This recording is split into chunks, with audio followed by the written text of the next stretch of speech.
So with this, I'll move on to the next topic. So immunosuppression has been the cornerstone. The moment we think of the Anca vasculitis, particularly for our generation, the next treatment is the Plex.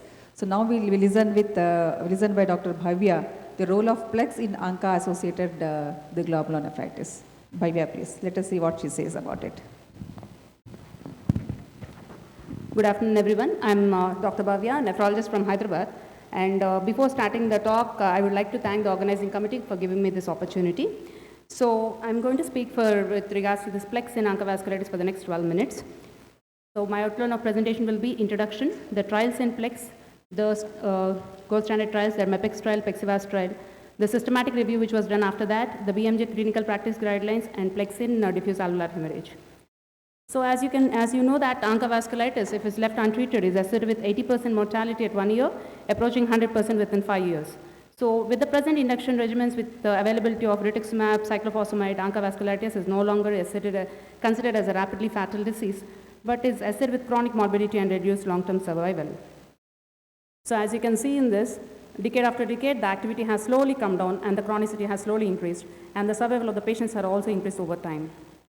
But why do we have poor outcomes in Anca vasculitis? Because there is delay in the diagnosis. The treatment, whatever immunosuppression therapy which we are giving, is slow, with slow onset of action. It is incomplete because of incomplete efficacy, because of the toxic effects. The rapid removal of Ancas by means of Plex decreases organ damage, but outcomes of Plex are uncertain. So these were the guidelines which we used to use before the Plexivas trial, KDIGO 2012 guidelines, and there is no mention on how is the severity. They said that patients requiring dialysis or with rapid increase in serum creatinine, you offer Plex, and there is no mention of hypoxia in diffuse alveolar hemorrhage. So I'm going to present two hypothetical cases. Here we have a 60 years female who presented to the ER with oliguria, shortness of breath, cough, and hemoptysis, and she is in tachycardia and tachypnea, and SpO2 is 95% on the room air, creat is 4.9, PR3 Anca is positive, and HRCT chest is showing diffuse alveolar hemorrhage. In this scenario, you have a patient who is over 60 years, creat is 4.9, diffuse alveolar hemorrhage. Do you offer Plex? Yes or no? So this is the second case. We have a 57 years male patient who is having oliguria, shortness of breath, and he presented the ER with 96 with tachycardia, with slight increase in respiratory rate, but the creat is 6.5. And so this case with a creat of 6.5 on dialysis and no diffuse alveolar hemorrhage, do you offer Plex or not? And what is the evidence saying that Plex is useful in Anca vasculitis? So the initial trials which are done from 1980 to 1990 has shown that, okay, Plex plays an important role, Plex increases the longitudinal longevity, and Plex is useful in Anca vasculitis. But MEPEX trial and Plexivas has set the standards, and MEPEX trial is a basis for our KDIGO 2012 guidelines, and Plexivas is a basis for our KDIGO 2020 guidelines. So the first one, MEPEX trial. In MEPEX trial, they included 137 patients, and they included the patients with after biopsy proven Anca. So they divided the patients into Plex group and with IV methylprednisolone. And the outcomes at 3 months, they have seen that dialysis independence in Plex group is 69% versus IV methylprednisolone 49% with a significant p-value. So at 3 months, dialysis independence is better with Plex when compared to methylprednisolone. But this difference is not seen at 12 months, and patient survival is similar in Plex group and methylprednisolone group, and side effect rates are also similar between Plex group and methylprednisolone group, which is surprising. So in conclusion, MEPEX trial has shown that Plex increases the rate of renal recovery at 3 months, but at 12 months, it is similar between both the groups. What is the limitation of Plex? Plex didn't include the patients with diffuse alveolar hemorrhage. So after Plex, they followed the Plex group, the Walsh et al. Group followed the Plex group for 4 years, and they have seen that the outcome is similar in both the groups, methylprednisolone and Plex groups.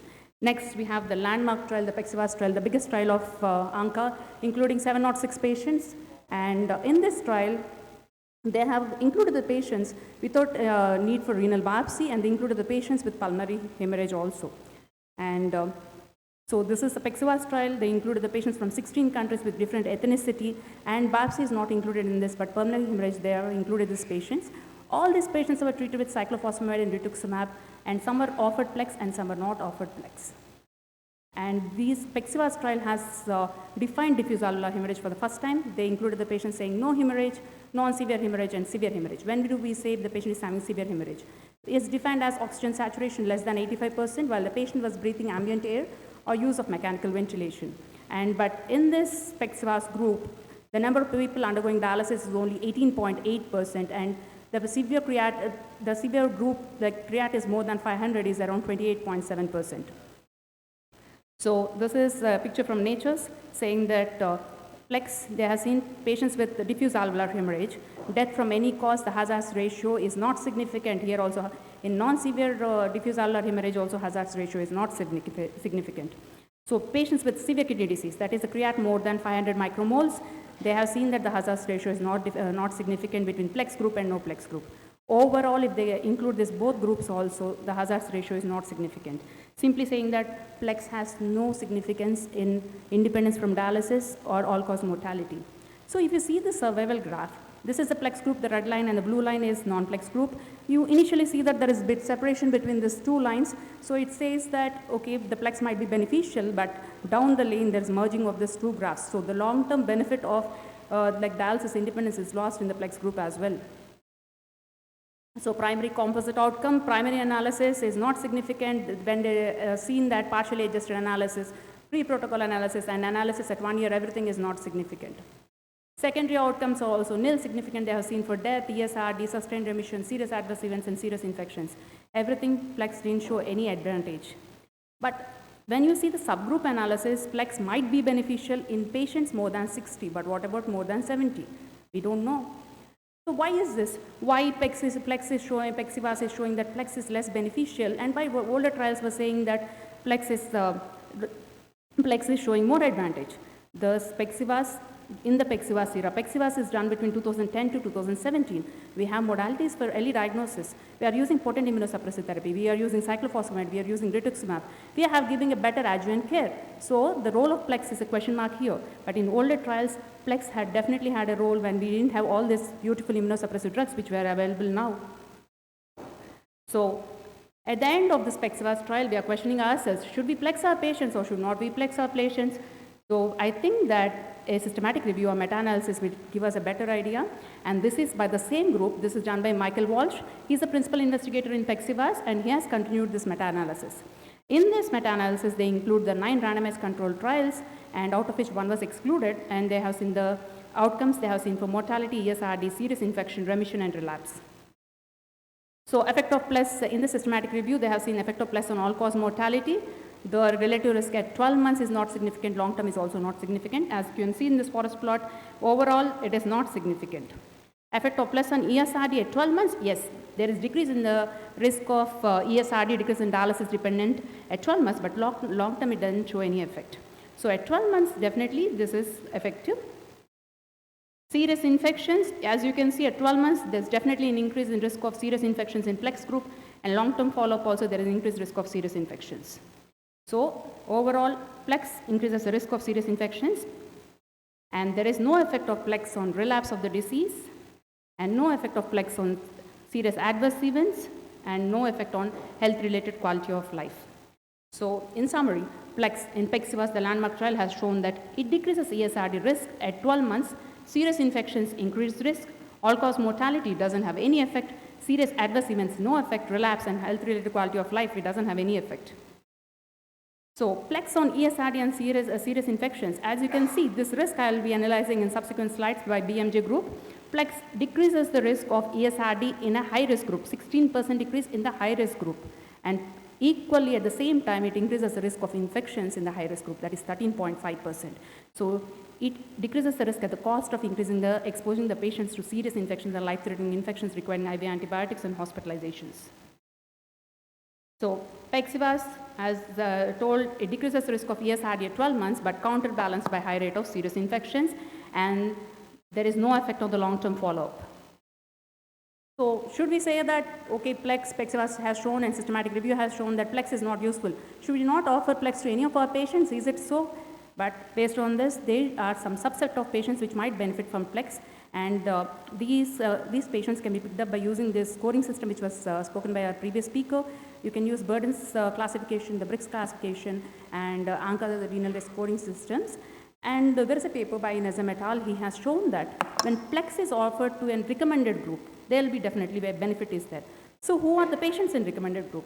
They have seen that the patients in microscopic polyangiitis, MPO Anca, The patients who are presenting with high creat, crescentic and sclerotic classes and high BRIC score are there in the recommended groups. When the Plex is given to these recommended groups, definitely there will be a survival benefit. So if Plex is given in the recommended group with above indications, Plex definitely will have a survival benefit, that is minus 15.9% decrease in death as well as renal replacement therapy. So based on this, the BMJ group has developed the practice guidelines. Again, also this is the principal investigator, again here is Michael Walsh. So they have divided the patients into low risk, low to moderate risk, moderate to high risk and high risk. So low risk is less than 200, that is 2.26 milligrams per deciliter creat. Low to moderate is 2.26 to 3.39 and moderate to high risk is 3.39 to 5.6 and high is more than 5.6. So what does the guidelines say? These people recommend that low or low to moderate risk, don't give plasma exchange. Only standard care, that is immunosuppressive therapy suffices. In the people with moderate to high risk or high risk, give plasma exchange. In standard care, in pulmonary hemorrhage, we suggest immunosuppression alone without plasma exchange. So the BMJ recommendation group says that for diffuse alveolar hemorrhage, they don't suggest plasma exchange. So after the PEXIVAS, after the systematic reviews, the American Society for FRSS has changed the guidelines of 2020 and they have shifted class 1 indication of Plex with hemorrhage, but they still didn't mention whether the patient should have hypoxia or not. KDIGO has changed, added hypoxia, saying that if the patient is having hypoxemia, then you should offer Plex. So I told you they have shifted this. Earlier it was in CAT 2, recommendation of diffuse alveolar hemorrhage, it was shifted to CAT 1. So KDIGO also added hypoxemia as one of the indicating factor for offering Plex. So Plex and severe diffuse alveolar hemorrhage, we don't have any clear-cut guidelines, and we can offer Plex in severe alveolar hemorrhage if it is immediately life-threatening and mechanical ventilation is required, and when you are left with no resort and you want the patient to survive, then definitely you can offer Plex. But the role of Plex is a big question mark because Plex definitely increases the risk of infections and majority of DAH dies because of infections. So to conclude, Plex decreases risk of ESRD at 12 months, but no long-term effects, and increases the risk of serious infections in the high-risk group. There is no effect on all-cause mortality, no effect on relapse, no effect on health-related quality of life in serious adverse events.